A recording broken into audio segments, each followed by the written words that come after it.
Nasa kabilang linya naman po si ASEC Rose Bautista mula sa Philippine Statistics Authority para naman po pag-usapan ang nalalapit na pagsisimula ng National ID System sa bansa. Magandang umaga po ASEC Rose and welcome to Public Briefing. Magandang umaga naman sa iyo, Yusek Rocky at Sec Martin. Opo. ASEC, matagal na po natin naririnig itong National ID System at ngayon nga po October, itutuloy na yung mass registration para dito. How would we go about this po? At paano po tayo makakapag mass registration while maintaining health and safety protocol? Yan yung pinakamalaking challenge sa aming implementasyon ng National ID itong taon na to. Ang ginawa namin, naglagay kami ng tinatawag, yung registration ay magiging 3-step process. So, yung step 1, ito yung pre-registration, pero ang equivalent nito ay talagang pagbabahay-bahay or doorstep interview ng mga targeted respondent. So, bakit targeted? Kasi pinili muna ang mga low-income household heads na galing sa listahanan ng DSWD at merong 5 milyon itong mga ito na i-cover namin in 32 provinces.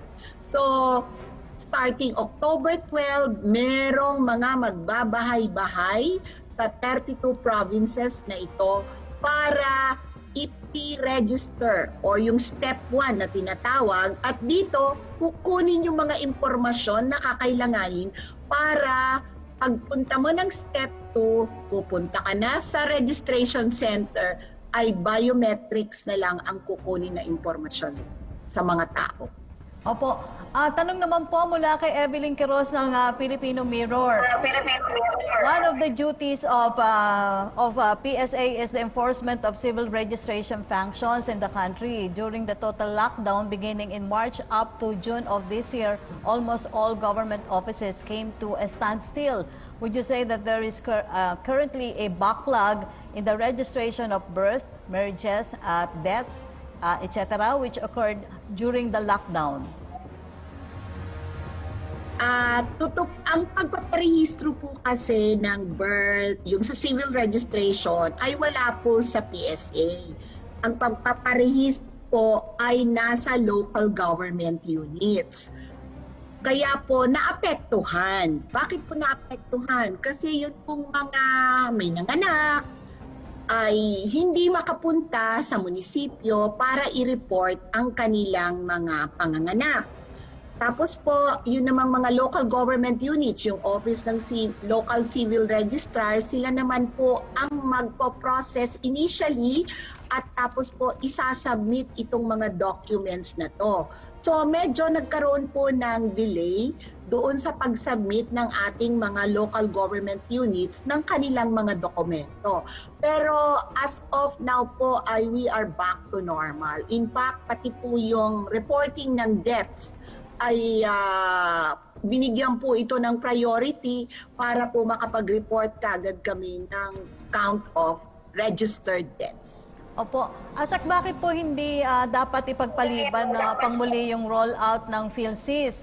May tutulong po ba ito sa pagkontrol ng pagdami ng COVID-19 cases sa bansa?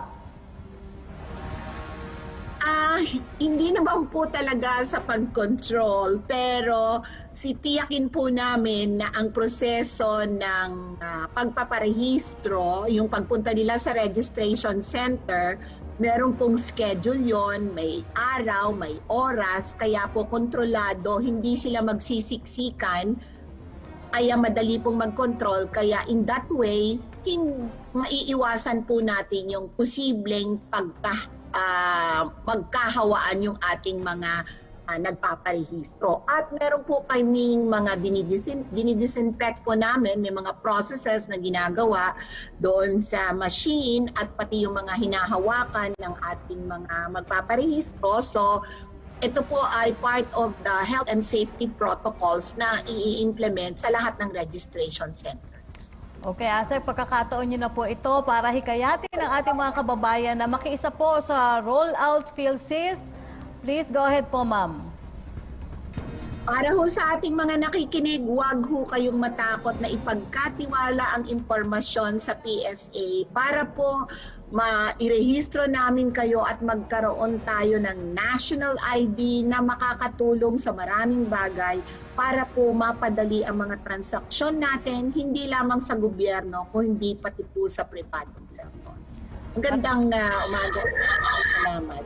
Maraming salamat po sa pagpapaunlak, ASEC Rose Bautista ng Philippine Statistics Authority. Salamat po. Stay safe. Salamat din po, Sec. Rocky.